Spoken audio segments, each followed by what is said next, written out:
Function based components की बात करें तो फंक्शन बेस्ड कंपोनेंट्स क्या होता है, रिएक्ट जेएस के अंदर किस तरीके से इसका यूज किया जाता है, बात करेंगे गाइज आज के इस वीडियो में। सो गाइज मैं बेसिकली आपको बताना चाहता हूँ कि पहले वाले वीडियो के अंदर हम लोगों ने देखा था, बेसिकली इससे पिछले वाले वीडियो के अंदर ही हम लोगों ने एक देखा था कि यार कंपोनेंट्स क्या होते हैं और कंपोनेंट्स को हमने प्रैक्टिकली समझा था। उसके अंदर हम लोगों ने फंक्शन बनाए थे और फंक्शन बना के हम लोगों ने एक्सपोर्ट करवाया था और फिर हम लोग उस फाइल को इंपोर्ट करवा रहे थे और उसको इंपोर्ट कराने के बाद हम लोग इसमें ये जो हमारी app.jsx थी फाइल, उसके अंदर उसको हम लोग एज ए टैग मतलब jsx का यूज़ करके हम लोग इसको प्रिंट आउट करवा रहे थे। तो कहने का सिंपल सा मतलब हमने कहीं ना कहीं फंक्शन का यूज़ किया था, ठीक है। और वो फंक्शन का यूज़ किया था ना, वही होता है बेसिकली गाइज आपका फंक्शन बेस्ड कंपोनेंट्स। तो पिछले वाले वीडियो के अंदर ही हम लोग देख चुका है कि फंक्शन बेस्ड कंपोनेंट्स क्या होता है। इसलिए मैं आपको बोलता हूँ कि हर वीडियो एक वीडियो पर डिपेंड होता है। तो आप लोग पहले मेरे जो व्हाट इज कंपोनेंट्स वाला वीडियो है जेएक्स के अंदर, तो इससे जिस पिछले वाला वीडियो ही है वो उसको जाके ज़रूर चेकआउट करना। उसके अंदर मैंने आपको क्लियर करवा देगा वो वीडियो कि यार किस तरीके से कंपोनेंट्स होते हैं, किस तरीके से इसका यूज़ किया जाता है। तो एक मैं क्विकली रिवीजन आपको दे देता हूँ कि प्रैक्टिकली तो हम लोग थोड़ी देर में और समझेंगे, थोड़े हाई लेवल पे इस चीज़ को और देख रहे होंगे, लेकिन हम लोग थोड़ी इसके अंदर और बात कर लेते हैं। देखो हमने बेसिकली एक इंडेक्स जिसकी फाइल थी पहले हमारे पास, उसके बाद में हम लोगों ने इस तरीके से जो भी हमारे कंपोनेंट्स थे, मतलब जो भी हमारे JSX थे, उसकी मैंने अलग अलग फाइल्स बनाई। मतलब पैराग्राफ की मेरी पैरा फाइल JSX। अब JSX है ना, तो आप लोग ज़रूरी नहीं है कि JSX ही लिखो यार, आप लोग यहाँ पे JS भी लिख सकते हो, ठीक है। काफ़ी लोग सारे JS लिखते हैं, काफ़ी लोग यहाँ पे JSX भी लिखते हैं, और ऐसी बात नहीं है कि हम लोग JS ही लिखेंगे, ऐसा बिल्कुल नहीं होने वाला। हम लोग यहाँ पे JSX भी लिख सकते हैं, JS भी लिख सकते हैं। एस हेडिंग मतलब सेकंड हेडिंग मेरी S2 के लिए मैंने एक फंक्शन बनाया था, उसको मैंने एक्सपोर्ट करवाया था। हेडिंग JSX बेसिकली मेरा जो हेडिंग का एक फंक्शन था, ये रिटर्न कर रहा है मेरा S1, इसको मैंने एक्सपोर्ट करवाया था। तो इस तरीके से हम लोगों ने 3 फाइल्स बनाई थी और एक फाइल मैंने बनाई थी app.js की। अब app.jsx भी लिख सकते हो आप लोग, या फिर आप लोग app.js भी लिख सकते हो। मुझे पता है यार काफ़ी डाउट्स ऐसे आते हैं कि यार JSX किया तो फिर JS मतलब क्या है। JS का मतलब भी वही होगा, JSX का मतलब भी वही होगा। सो यार it's totally up to you, आप लोग जो भी चाहो यहाँ पे डाल सकते हो। आपका बेसिकली कोड पानी की तरह चल जाएगा, इसमें कोई प्रॉब्लम नहीं होगी, ठीक है। अब देखो थोड़ी बात करते हैं कि सपोज दैट मैं एक पहले डायरेक्टरी बनाऊँ, सोर्स है, इसके अंदर मैं जाके यहाँ पे क्लिक करके डायरेक्टरी बनाऊँ जिसका मैं नाम डाल दूँ कंपोनेंट्स। ओके कंपोनेंट्स डालना था इस तरीके से, और मैं एंटर मारूँ। फाइल बन चुकी है। मैं हेडिंग को इसके अंदर डाल दूंगा, ठीक है। मूव पे क्लिक करूँगा, डोंट आस्क मी अगेन पे मैं क्लिक कर रहा हूँ, बार बार ये कौन चेक करेगा यार, ठीक है। मैं थोड़ा सा आलसी टाइप इंसान हूँ। और पैरा को मैं यहाँ पे इस तरीके से डाल दूंगा इसके अंदर, और पैरा को यार इनफैक्ट मैंने डाला तो डाला क्यों नहीं इसके अंदर, मैं इसके अंदर डालूंगा इसको, ऑप्स इसके अंदर डालना है यार, इसके अंदर, ठीक है। इसके अंदर मैं डाल दूंगा और फिर मैं ऐप को तो रहने दूंगा एक बार के लिए। उसके बाद में जो एस हेडिंग है मतलब मेरे सेकंड हेडिंग है, उसको मैं यहाँ पे डाल दूंगा इस तरीके से। तो कंपोनेंट्स नामक मैंने एक डायरेक्टरी बना ली और इसके अंदर बेसिकली हेडिंग आ चुका है, पैरा आ चुका है, एस हेडिंग मतलब मेरी सेकंड हेडिंग आ चुकी है। आपको एरर दिखाई देगा, सेव करता हूँ मैं इसको। सो पहले देखो ये एरर आपके सामने आ रहा है, नो सच फाइल और डायरेक्टरी ओपन ई रिएक्ट। जो भी है ये कहने का सिंपल सा मतलब है कि देखो ऑटोमेटिकली इसने बना दिया। देखो रिएक्ट यार कितना पावरफुल है यार, देखो काफ़ी कूल चीज़ होती है, मुझे काफ़ी अच्छी चीज़ें लगती हैं ऐसी। मतलब ऑटोमेटिकली इसने कंपोनेंट्स यहाँ पे डाल दिया। तो वैसे ही मैं करूँगा क्या, वैसे ही मैं यहाँ पे डालूंगा इस तरीके से डॉट स्लैश, और मैं यहाँ पे कंपोनेंट्स के अंदर इस एस हेडिंग को यहाँ पे डाल दूंगा, ठीक है। और सेकंड देखो कंपोनेंट्स पर अब ऑटोमेटिक आ चुका, सेव करूँगा। एटलीस्ट मेरे सामने कोई एरर नहीं आनी चाहिए। और एक एरर है कैन नॉट रिजॉल्व, और आई डोंट नो यहाँ पे क्या एरर आ रही है, components S heading. Okay S heading यहाँ पे देखो मैंने 2 बार लिख चुका है ना। सेव करता हूँ मैं इसको, और अब मैं इस पे जाता हूँ, इस पे जाता हूँ और राइट अगेन वो एक एरर है, बट ये चल चुका है मेरा यहाँ पे कोड प्रॉपर्ली चल चुका है। This is the first second and कुछ यहाँ पे कंटेंट मुझे दिखाई दे रहा है। मतलब कुल मिला के ये है कि मैंने यहाँ पे कंपोनेंट्स डायरेक्टरी के अंदर इस तरीके से डाल दी। और जब भी आप लोग कंपोनेंट वगैरह क्रिएट करो तो कंपोनेंट की डायरेक्टरी बना लिया करो यार, इसमें क्या टाइम जाता है आपका, ठीक है। तो ऐसा आप लोग कर लिया करो। अब मैं करूँगा क्या, देखो आपको थोड़ा समझाता हूँ मैं। ये जो app.js है ना, अब इस ऐप डॉट को मैं रीनेम बड़े आराम से करूं और मैं यहाँ पे JS भी डाल दूं ना, तो कोई प्रॉब्लम नहीं होगी। आप लोग JS यूज़ कर सकते हो, JSX यूज़ कर सकते हो, बात एक ही है। मैं सेव करूँगा इसको इस तरीके से, और अगर मैं इसको सेव करूँगा और मैं रिफ्रेश करूँगा तो मुझे देखो app.jsx यहाँ पे आ चुकी है और मुझे प्रॉब्लम क्रिएट कर रही है। और इस प्रॉब्लम को मैं क्रिएट तो बिल्कुल नहीं होने दूंगा। मैं यहाँ पे जाऊँगा .js अगर मैं करता हूँ, इनफैक्ट मैं देखो ऐप को सॉरी मैं यहाँ पे ऐप लिखूँगा इस तरीके से ऐप, इस तरीके से ये वाली ऐप वाली फाइल थी। सो अभी मुझे प्रॉब्लम क्रिएट कर रही होगी शायद, but no such file directory open ई और app.jsx, मतलब मेरा प्रॉब्लम यहाँ पे है कि सो यार मैं यहाँ पे आगे इसका पूरा नाम मुझे लिखना पड़ेगा, app.js मुझे यहाँ पे देना पड़ेगा। मैं सेव करूँगा इसको, देखो कोड यहाँ पे प्रॉपर्ली चल चुका है और मैं यहाँ पे जाऊँगा और मैं इसको रिफ्रेश करता हूँ। देखो मेरे पास यहाँ पे आउटपुट आ रहा है, ठीक है ना। तो हम लोग बेसिकली काफ़ी लोगों का डाउट था कि यार app.js होती है वो, तो फिर हम लोग app.jsx क्यों लिख रहे हैं। आप लोग पे यार, आप लोग जो चाहो वो लिख सकते हो, आपकी मर्ज़ी, आप अपने ज़िंदगी के मालिक हो, जो भी चाहो आप लोग यहाँ पे लिख सकते हो, ऐसी बात नहीं है। तो बात करते हैं मुद्दे की, और मुद्दे की बात है कि फंक्शन बेस्ड कंपोनेंट्स क्या होता है। मैंने आपको बता दिया, कंपोनेंट्स अगर हम लोग तोड़ते हैं, अगर कोई यूज़ करना हो तो हम फंक्शन बेस्ड पे कर सकते हैं, क्लास बेस्ड पे कर सकते हैं। अब क्लास बेस्ड क्या होता है, किस तरीके से यूज़ किया जाता है, इसके बारे में बात करेंगे नेक्स्ट वीडियो में। पहले समझो कि फंक्शन बेस्ड क्या है। फंक्शन बेस्ड कंपोनेंट्स आजकल के जो मॉडर्न डेवलपर्स हैं, जो रिएक्ट जिसके अंदर काम करते हैं, वो काफ़ी ज़्यादा प्रेफर करते हैं। और क्यों करते हैं, क्योंकि खास बात यह कि उसकी अंडरस्टैंडिंग है वो काफ़ी ज़्यादा बरकरार रहती है यार। कहने का सिंपल सा मतलब यही है कि फंक्शन बेस्ड कंपोनेंट्स लोगों को जल्दी समझ में आ जाते हैं, ठीक है। और जो क्लास बेस्ड कंपोनेंट्स होते हैं वो भी जल्दी समझ में आ जाते हैं। ऐसी बात नहीं है कि थोड़ी इसमें आप लोग को उसमें ऐसा करना पड़ेगा कि उसमें एक्सटेंड करना पड़ेगा, उसमें आपको रेंडर फंक्शन बार बार यूज़ करना पड़ेगा, तो थोड़ी सी यहाँ पे प्रॉब्लम होती है कोड के अंदर, समझ रहे हो ना आप। तो वही चीज़ है कि आप लोग रेंडर बार बार ना लिखो। रेंडर मैंने यहाँ पे लिखा ओनली app.jsx के अंदर, नहीं सॉरी index.js के अंदर, ठीक है।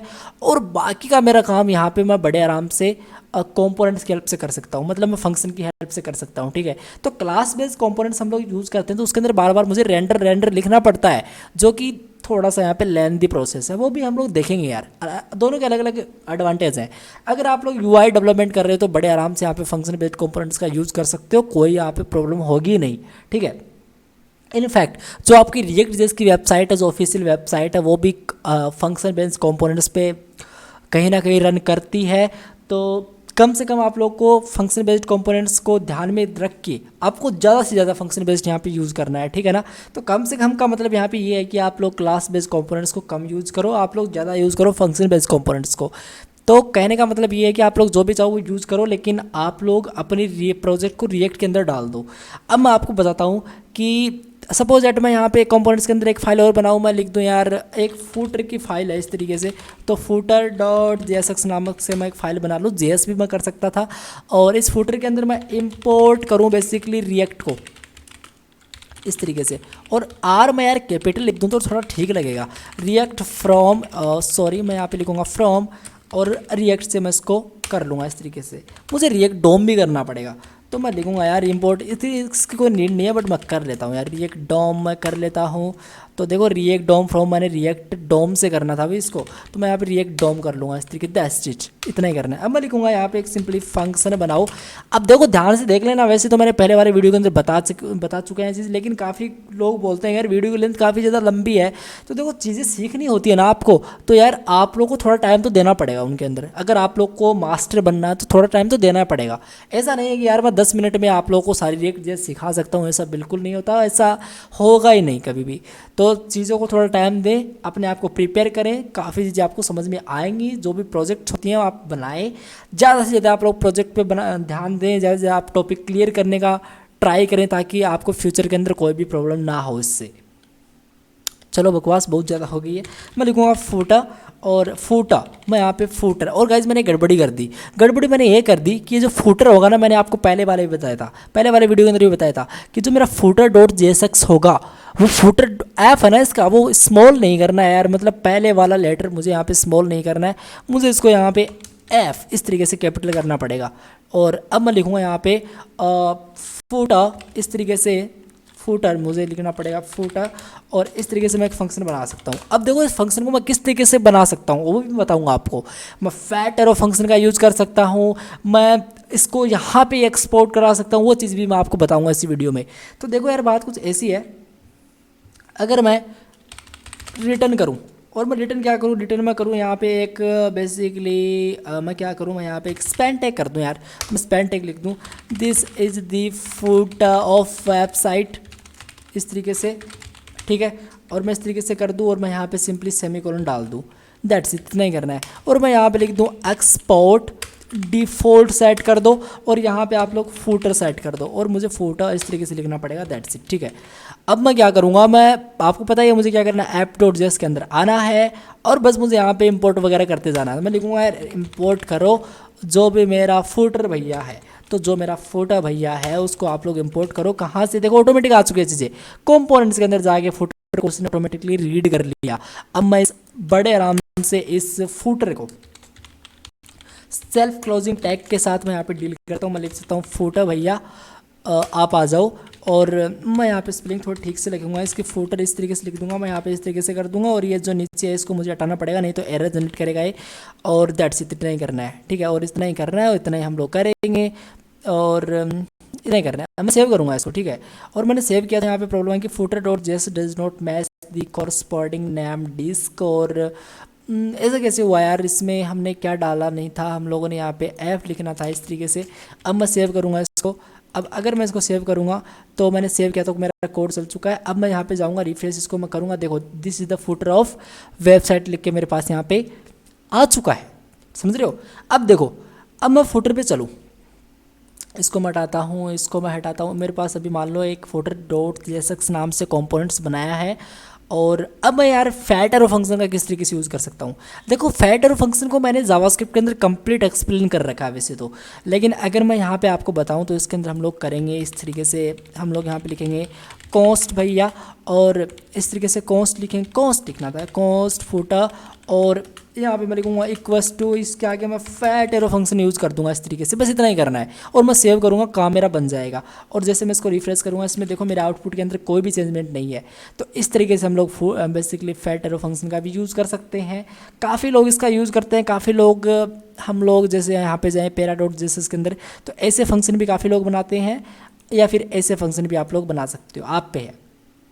अब यार आप लोग एक्सपोर्ट करना चाहते हो डायरेक्टली यहाँ पे, तो आप लोग डायरेक्टली यहाँ पे ही इसको इस तरीके से लिख सकते हो एक्सपोर्ट, ठीक है, और इस कोड की अभी कोई नीड नहीं है, इसको मैं यहाँ पे कमेंट आउट कर देता हूँ। अब देखो एक प्रॉब्लम आएगी, और वो प्रॉब्लम क्या होगी, देखो components footer does not contain a default export. तो आप लोग ऐसा नहीं कर सकते, आप लोग जाओगे बेसिकली app.js के अंदर, और ये जो फूटर है ना, इसको आप लोग रैप कर दो करली ब्रैकेट्स, ओप्स मैं यहाँ पे रैप कर दूंगा करली ब्रैकेट्स के अंदर, सेव करूँगा मैं और मेरा कोड चल जाएगा। और मैं इसको आपको रिफ्रेश करके दिखाऊं तो देखो this is the footer of website मेरे सामने लिख के आ चुका है। सो ये होते हैं गाइज हमारे function based components in React.js। Hope कि आपको ये वीडियो क्लियर हो गया होगा। इसके रिगार्डिंग कोई भी क्वेरी है तो मुझे ज़रूर कमेंट करना, आपको जो रिप्लाई होगा प्रॉपर्ली मिल जाएगा, कमेंट सेक्शन के अंदर मिल जाएगा, या फिर आप अपनी ईमेल वगैरह डालोगे तो उसके अंदर भी आप लोगों का जो भी क्वेश्चन होगा वो हम लोग बातचीत कर लेंगे और आपके साथ डील कर लेंगे यार, ठीक है, ऐसी बात नहीं है। कल हम लोग देखेंगे क्लास बेस्ड कंपोनेंट्स क्या होता है। तब तक लिए गाइज आप लोग प्रैक्टिस करो, थोड़े आप लोग और कोड लिखो, आप लोग अच्छे से समझो खुद कोड लिखे कि क्या और किस तरीके से हम लोग फंक्शन बेस्ड कंपोनेंट्स क्रिएट करके, बेसिकली कंपोनेंट्स को क्रिएट करके, कैसे भी फंक्शन बेस्ड हो या फिर क्लास बेस्ड हो, उसको क्रिएट करके किस तरीके से यूज़ कर सकते हैं जावा React.js के अंदर। सो आपको ये चीज़ काफ़ी ज़्यादा हेल्प करेगी इस कोर्स के अंदर। कल देखेंगे क्लास बेस्ड कंपोनेंट्स, तब तक के लिए thank you so much, take care, bye bye.